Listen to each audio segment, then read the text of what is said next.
Welcome friends, मैं गौरव मिगलानी आज आपके सामने लेकर आया हूं अपॉर्चुनिटी कॉस्ट का टॉपिक। पिछली वाली वीडियो में हमने ये देखा था कि प्रोडक्शन पॉसिबिलिटी कर्व क्या होता है और उससे पीछे वाली वीडियो में हमने ये देखा था कि सेंट्रल प्रॉब्लम्स क्या होती हैं किसी भी इकोनॉमी की और उसके सॉल्यूशन क्या होते हैं। अब हम प्रोडक्शन पॉसिबिलिटी कर्व को ही कनेक्ट कर रहे हैं अपॉर्चुनिटी कॉस्ट के साथ। अपॉर्चुनिटी कॉस्ट होती क्या है? सिंपल सी बात, it is the cost of the shifting resources from the one use to the other. जैसे ही हम अपने रिसोर्स को एक यूज से दूसरी यूज के ऊपर उसको शिफ्ट करते हैं तो जो कॉस्ट आती है उसको हम बोलते हैं opportunity cost. For example, simple सा एग्जांपल, आपके पास नौकरी की दो चॉइसेस हैं। पहले वाली नौकरी से आप 50,000 रुपए सैलरी ले रहे हो, पर आप ये वाली नौकरी छोड़कर दूसरी नौकरी ज्वाइन कर लेते हो क्योंकि ये नौकरी आपकी मनपसंद की नौकरी है। इस नौकरी को ज्वाइन करने से आपको 45,000 रुपीज की सैलरी मिलती है। तो मैं अगर ये पूछूं कि दूसरी नौकरी को, दूसरी जॉब को पाने की कॉस्ट क्या है, तो मतलब जो नौकरी आपने छोड़ी है, कौन सी नौकरी छोड़ी है? 50,000 रुपए वाली। तो 45,000 रुपए को पाने की कॉस्ट क्या है? 50,000 रुपीज। पिछली वीडियो के अंदर हमने ये वाला एग्जांपल देखा था कि 1 हेक्टर जमीन के ऊपर हमारे पास क्या अच्छा प्रोडक्शन हो रहा है। एप्पल का जमीन एप्पल के लिए बहुत अच्छी है, 1 हेक्टर वाली। हमने पहला कॉम्बिनेशन 100 और 0 का कॉम्बिनेशन लिया कि हमने 100 एप्पल्स और 0 व्हीट का प्रोडक्शन किया। दूसरा कॉम्बिनेशन 90 लाख टन एप्पल और 10 लाख टन व्हीट। तीसरा ऑप्शन क्या है हमारे पास? या तो हम 70 लाख टन एप्पल प्रोडक्शन कर लें और 20 लाख टन क्या प्रोडक्शन कर लें? व्हीट का प्रोडक्शन करें। तो इसी को अब हम इसी प्रोडक्शन पॉसिबिलिटी कर्व के अंदर बात करते हैं। ये मान लीजिए प्रोडक्शन पॉसिबिलिटी कर्व कहता क्या है? प्रोडक्शन पॉसिबिलिटी कर्व कहता है कि इस कर्व के ऊपर जितने भी पॉइंट होते हैं, मान लो ये पॉइंट, ये पॉइंट, ये पॉइंट, ये पॉइंट, जितने भी पॉइंट है, इसका मतलब है कि हर पॉइंट के ऊपर आपके रिसोर्स का मैक्सिमम यूज हो रहा है।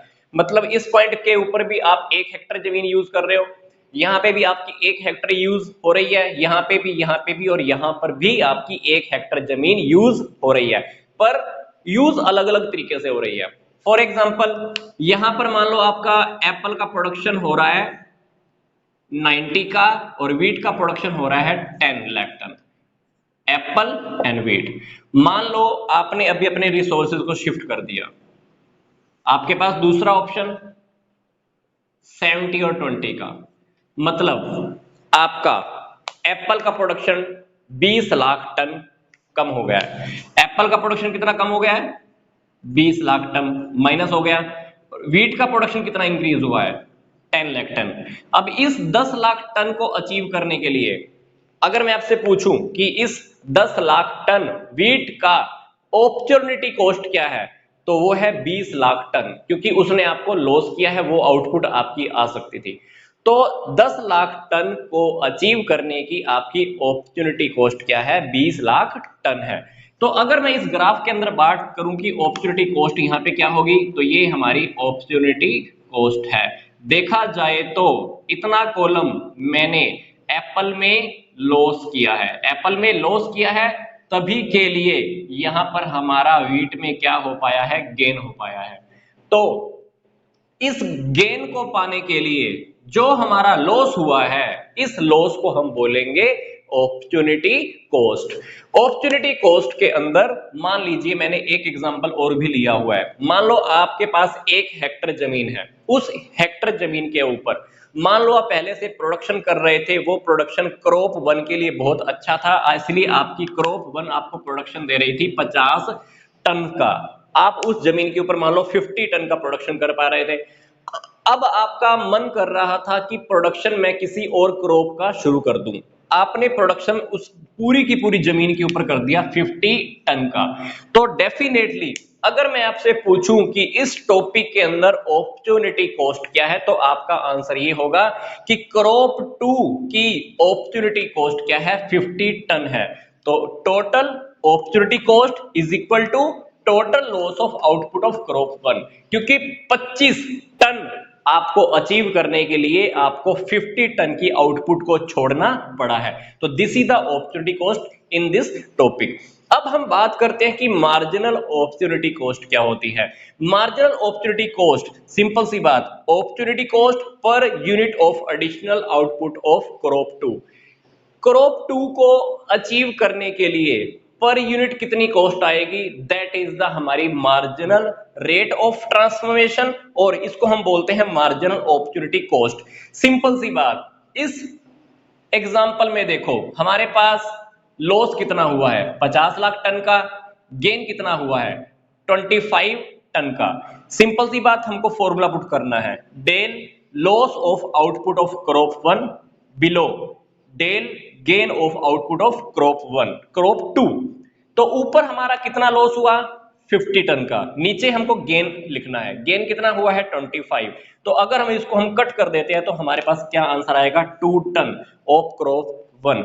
मतलब मार्जिनल रेट ऑफ ट्रांसफॉर्मेशन क्या है, मार्जिनल अपॉर्चुनिटी कॉस्ट क्या है 2 टन ऑफ क्रॉप 1। मतलब क्रॉप 2 की एक टन को अचीव करने के लिए मुझे क्रॉप 1 की कितनी कॉस्ट का लॉस करना पड़ रहा है 2 का।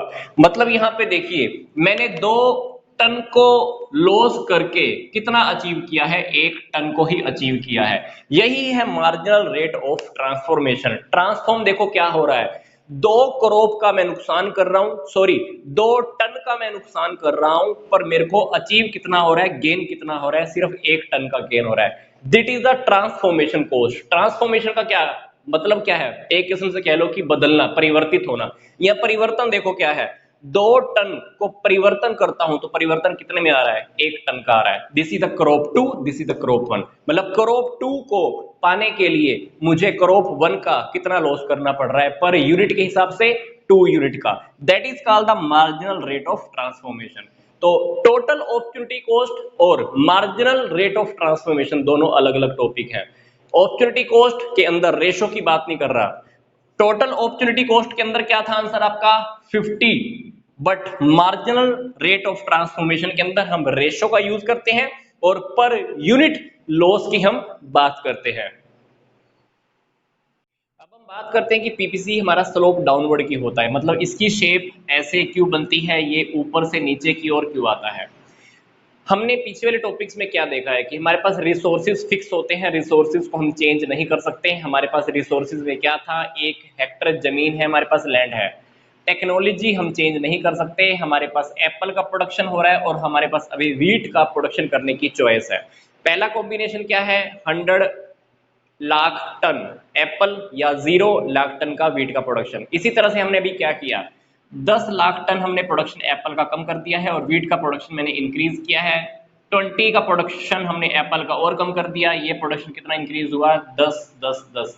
व्हीट के प्रोडक्शन में सिर्फ इंक्रीज कितना हो रहा है 10 10 10 10, जबकि इसमें लॉस ज्यादा होना शुरू हो गया है एप्पल के अंदर, क्योंकि हमने पहले भी बात की थी कि ये जमीन हमारी एप्पल की प्रोडक्शन के लिए बहुत अच्छी है, इसलिए एप्पल के प्रोडक्शन को छोड़ने के टाइम पर हमारा लॉस ज्यादा हो जाएगा, जबकि व्हीट के अंदर हमारा गेन कम होने वाला है।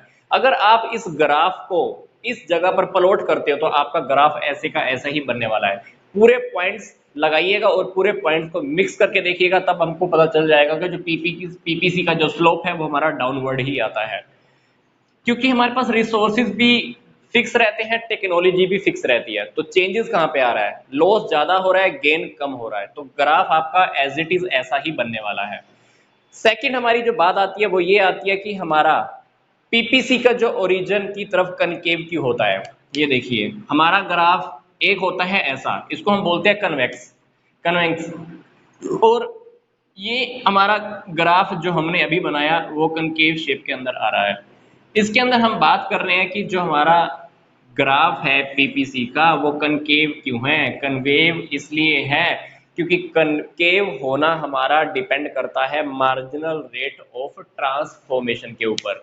अगर आपकी एमआरटी इंक्रीज हो रही है तो आपका ग्राफ डेफिनेटली ऐसे ही बनने वाला है। एमआरटी इंक्रीज कैसे होती है, हमने पहले देखा था पीछे वाले टॉपिक के अंदर। मान लो क्रॉप 1 का प्रोडक्शन हो रहा है 50 लाख टन, क्रॉप 2 का प्रोडक्शन हो रहा है, मान लो अभी हमने क्रॉप 1 का प्रोडक्शन छोड़ दिया, क्रॉप 2 का हमने प्रोडक्शन स्टार्ट किया, वो हुआ 25 लाख टन। तो अगर मैं आपसे पूछूं कि इस टॉपिक के अंदर टोटल अपॉर्चुनिटी कॉस्ट क्या है, तो टोटल अपॉर्चुनिटी कॉस्ट तो हमारी हो जाएगी 50 लाख टन, क्योंकि हमने 25 टन को अचीव करने के लिए कितना प्रोडक्शन छोड़ा है 50 टन को छोड़ा है।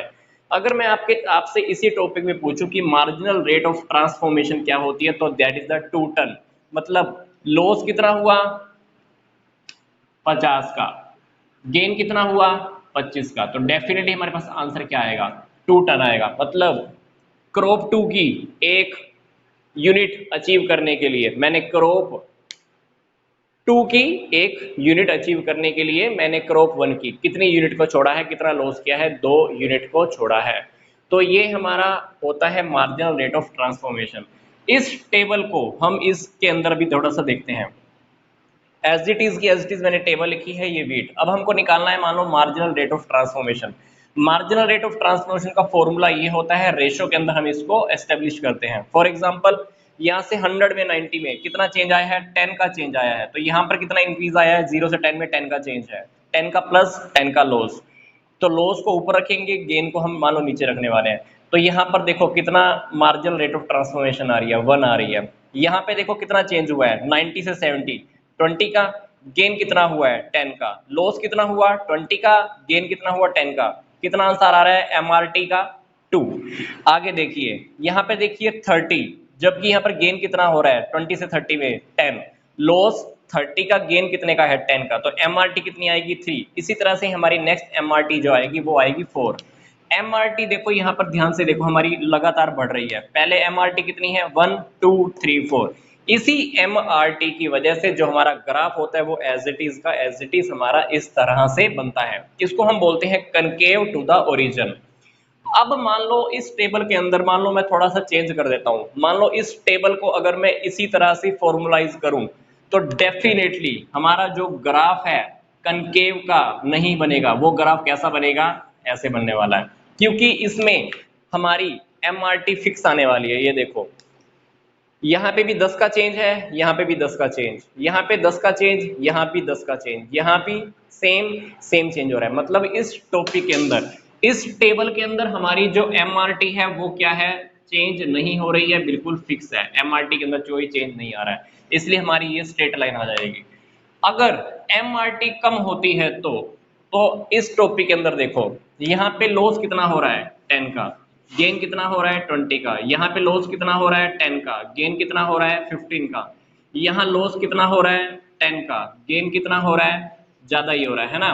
तो अगर लॉस कम है, गेन ज्यादा है, तो इस फॉर्मूले के अकॉर्डिंग हमारा क्या होने वाला है, एमआरटी डेफिनेटली हमारी कम होने वाली है। अगर एमआरटी हमारी कम होती है तो हमारा ग्राफ कैसे बनेगा, ऐसे कन्वेक्स टू द ओरिजिन, तब हमारा ग्राफ ऐसे प्लॉट होने वाला है।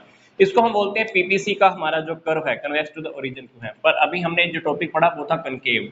कनकेव की शेप क्या होती है, दिस वन। नेक्स्ट टॉपिक हमारा है कि एमओसी और एमआरटी इंक्रीज की होती है। एमओसी और एमआरटी का इंक्रीज होने का फंडा भी इसी टेबल से ही आप समझ सकते हैं। एमआरटी इंक्रीज होती है क्योंकि हमारा जो क्रॉप 2 है उसको इंक्रीज करने के लिए क्रॉप 1 के अंदर लॉस ज्यादा हो रहा है। 10 को गेन करने के लिए 10 का लॉस, 10 को गेन करने के लिए 20 का लॉस, 10 को गेन करने के लिए 30 का लॉस, 10 को गेन करने के लिए 40 का लॉस। ये एग्जांपल बहुत अच्छे से मैंने आपको पहले की वीडियो में भी दिया है। हमारे पास 1 हेक्टेयर जमीन है। ये जमीन किसके लिए अच्छी है, एप्पल के लिए अच्छी है। एप्पल का प्रोडक्शन आप इस जमीन पे बहुत अच्छा कर सकते हो। सिंपल सी बात, इस जमीन का यूज अगर आप वीट के प्रोडक्शन के लिए, गेहूं के लिए करोगे तो आपका गेहूं का प्रोडक्शन उतना अच्छे से नहीं हो पाएगा जितना एप्पल का प्रोडक्शन हो रहा था। इसलिए अगर आप वीट का प्रोडक्शन इंक्रीज करते जाओगे तो आपको एप्पल का लॉस ज्यादा होता जाएगा। यहाँ पे आपने एग्जांपल में क्लियर सी बात की थी, देखो वीट का प्रोडक्शन कितना इंक्रीज हो रहा है, सिर्फ 10 का। एप्पल का प्रोडक्शन आपने 10 का हुआ, 10 का लॉस हुआ। यहाँ पे लॉस देखो कितना हुआ, 20 का लॉस हो गया। प्रोडक्शन कितना बढ़ा, 10 का। यहाँ पे लॉस कितना हो गया, 30 लाख टन का हो गया। यहाँ पे इंक्रीज कितना हुआ, 10 का। यहाँ पे लॉस कितना हो गया आपका, 40 लाख टन का हो गया। और जबकि गेन देखो कितना हो पा रहा है, 10 लाख टन की हो पा रहा है। इसलिए एमआरटी का इंक्रीज होना किस लिए है, क्योंकि एक क्रॉप के अंदर जो आपका इंक्रीज आपसे मांग रहा है वो आपके लॉस से मुकाबले, लॉस के मुकाबले बहुत कम है, क्योंकि लॉस आपका ज़्यादा हो रहा है और गेन आपका कम हो रहा है। तो इसलिए जो हमारी MRT है, मार्जिनल रेट ऑफ ट्रांसफॉर्मेशन है, वो हमारी ज़्यादा होती है। मतलब ट्रांसफॉर्मेशन ज़्यादा होने का मतलब है कि आपने लॉस तो 4 का कर दिया और आपका गेन कितना हुआ 1।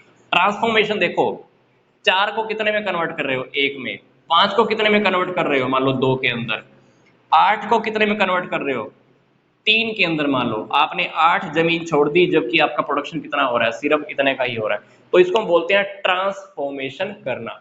तो ये हमारा चैप्टर कंप्लीट हो चुका है, सेंट्रल प्रॉब्लम्स ऑफ इकोनॉमी। इसके अंदर हमने ये देखा कि क्या होती हैं वो प्रॉब्लम्स, देन हमने पीपीसी कर्व देखा, देन हमने देखा अपॉर्चुनिटी कॉस्ट, देन हमने इस वीडियो में क्या देखा कि पीपीसी स्लोप डाउनवर्ड क्यों होता है।